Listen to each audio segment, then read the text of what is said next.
Niyibingelele nje futhi ngaleli thuba lomzuzu ngaleli hora. Okubalulekile abantu baNkulunkulu ekumele siqonde sikwazi ukuthi ekupheleni kwesikhathi uJehova unikezile ithuba. Ekupheleni kwesikhathi umdali wezulu nomhlaba unikezile isikhathi. Emavikini nje adlule ngiye ngahamba nje endleleni, ngihamba ngidlinza. Ngicela umoya kaNkulunkulu ukuthi Nkosi, sicela ungifundise okusha bengakwazi. Noma sicela ukhulume kimi namhlanje amazwi engawakhuluma nabantwana bakho since ngiwumuntu ohambisa izindaba zombuso kaNkulunkulu kwimizi ngemizi. Ngathi Nkosi ngiyacela. Cela ukuthi ungifundise ukuthi yini engayitshela abantwana bakho namhlanje. And washo lamagama athi ukhona yini okuchitha okugcina. Izwi kaNkulunkulu lathi ngibuza abantu ukuthi ukhona yini ongamosha into kweyokugcina ngci. Ungachitha yini ukudla ebhodweni sekusela isipuni sokugcina ulambile. Ungawachitha yini amanzi kusela iglasi eyodwa unxaniwe. Ungazilahla yini izingubo zakho kwezokugcina ijacket eyokugcina ngci uyilahla ubugodola. Ungayibhidliza yini indlu yakho kuyiyona iyodwa ubuzoyidinga. Ungakulahla yini kuphela kwako. And impendulo ukubona bonke abantu ithi cha. Akekho umuntu ongachitha into kweyokugcina ngci. Angeke uze usilahle isinkwa kusele wona lo one slice. Wazi kahle ukuthi okay ngizohola in 2 days Nkosi yami ishintsho bese kusele lo one slice shutha ngwenze njani shutha ngocut in half. Shutha ngwenze ube ikota ngoba sibo 4 shutha wonke umuntu uzothola ikota. You make a plan ukuthi lesi sikhathi esincane esisele ngizosebenzisa kanjani njengobuhlakani khona ngizokwazi ukuthi ngizisize mina khona ngizokwazi ukuthi kusebenzele konke kube ngokuhle. Wenza icebo lokuthi konke lokhu uNkulunkulu akubusise ngakho ngisho kuthiwa kuncane kangakanani ukusebenzise ngokunamandla khona kuzokwazi ukuthi kube usizo kuwena ngaso sonke isikhathi ukusiza nokuphulukisa wena. Wenza icebo lokuthi leli aphula nje bekusele lona lodwa ngizolikhatha in half ngoba ngingedwa ngidle lodwa namhlanje nakusasa ngidle lodwa ukuze ngize ngikwazi ukuthi ngifinyelele lapha engizokwazi ukuthi ngithole khona okunye. Wenza icebo lokuthi lokho okuncinyane okusekusele ngikusebenzise kahle ngoba kusekho okunye ngizokuthathaphi. Nangempela abantu baNkulunkulu siphile esikhathini lapho khona isikhathi asikho usichitha kanjani pho. Isikhathi siphelile usimosha kanjani pho. Isikhathi kusele 2 minutes uyawumosha wona lo 2 minutes.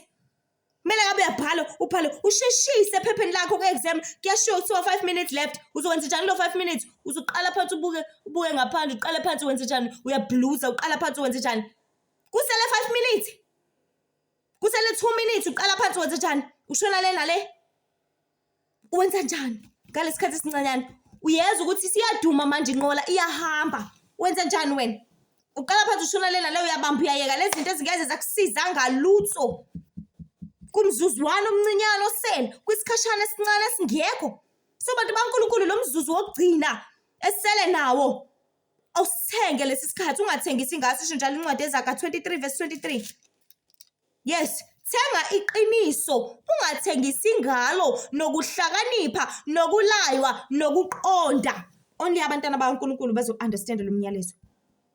Ukuthi isikhathi sokuthengisisa iqiniso ngoba yikho enye indlela yekhaya ngaphandle kweqiniso. Iqiniso lingubani? LinguJesu Kristu.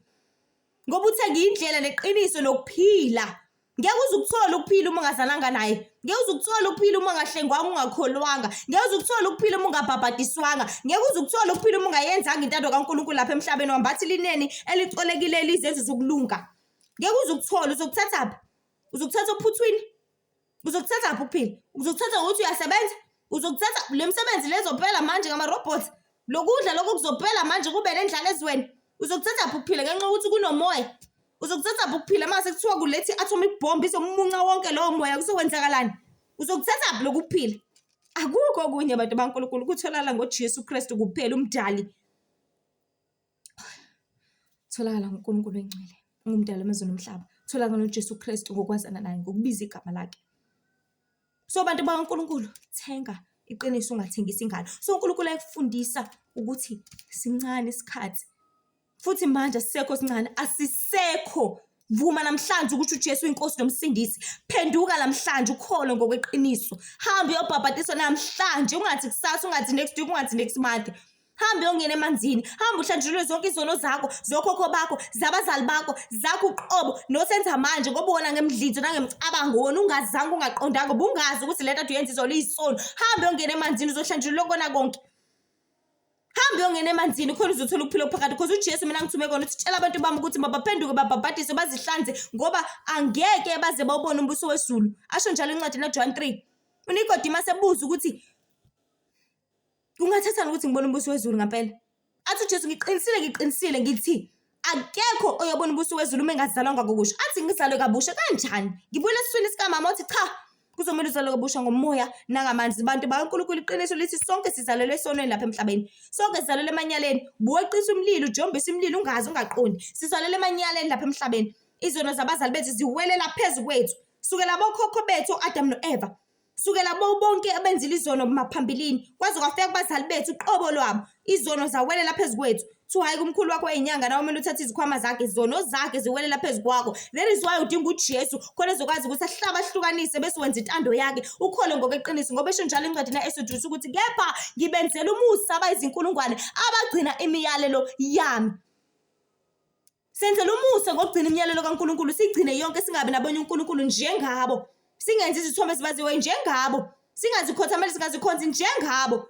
Singaliphathi ngezigama laNkulunkulu njengabo. Singaphingi njengabo, singaphuzi njengabo. Thu hayi ufuza umkhulu wakho uphuza njengomkhulu wabo. Njengomkhulu wakho wayephuza kanje naye. Unomona yazi babethakatha kubo naye uyathakatha. It's the very same thing. Bantu baNkulunkulu esidinga ukuthi siphulukise sithole ukuphila okuphakade. So lesi sikhathi ungasimoshi. Ozesimoshe lo nganendaba nombuso wezulu. Ozesimoshe lo umntwana kaSathane uzosathana hayibo dlala ngawe lokwenza isilimana naye bona qhubeka nempilo. Impilo imayelana nokuthi uzophila ngani noma ungenamali uzophila ngani. Bantu baNkulunkulu umqalisi nomphelelisi nomphilisi uJesu Kristu. Ngisho kuthulale ngokudla aphula kuphela okusalayo unamandla ukuthi ukwazi ukuqhubeka uphinde ufunction usebenze nangakusasa. Ngoba singabantu sikwazi ukusurvive abo 30 days ungadlanga lutho. You can survive isikhathi eside ucaca ukuthi uyasebenza usebenzela uNkulunkulu. Sikwazi ukusurvive abo 40 days ungadlanga lutho, 21 days ungadlanga lutho unganambithanga lutho mhlawumbe uphuza amanzi kuphela nawo futhi ungawaphuzanga ngoba sisurvive ngokudla, sisurvive ngoNkulunkulu. Asisurvive ngokuphathekayo, sisurvive ngoNkulunkulu ngokukholwa nje kuphela ukuthi uJesu Kristu uzongenzela konke. So bantu bakaNkulunkulu isikhathi asikho. Ungasichithi emanyaleni, ungasichithi ngokulala, ungasichithi ngobuvila, ungasichithi ngoba amataso kwalapha emhlabeni ongeze kwasiza ngalutho. Ngoba uma wenza njalo kuzofika ukubuya kwaJesu, kuzofika njengesela. But-ke uma uthanda ukusala usungasala kunankinga. Kodwa uthanda ukuhamba nayi inqola emile eminyango bangapha abahambayo ngenani emotweni. Uyesu uJesu uzolanda ibandla lakhe. Bayikhaya ezulwini bawubusa. But-ke uma ungakuthanda lokho qhubeka-ke uphila impilo yapha emhlabeni because it's all about compromises.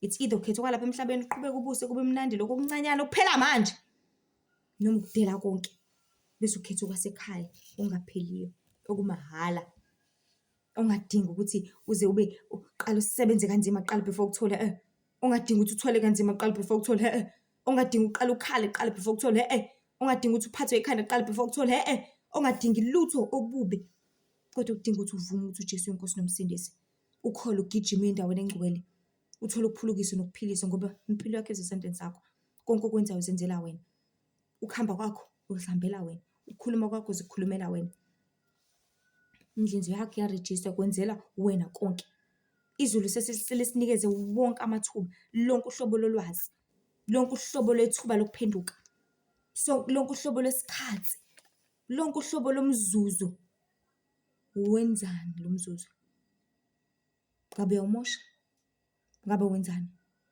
bantu baNkulunkulu ezinandi ezinkulu izindaba zombuso ziphendukani ngoba umbuso wezulu usondele hlenga usindiso ubhabhadeso ngoba kuphela izinto zonke sekufikile ukufa kuseduzane kakhulu.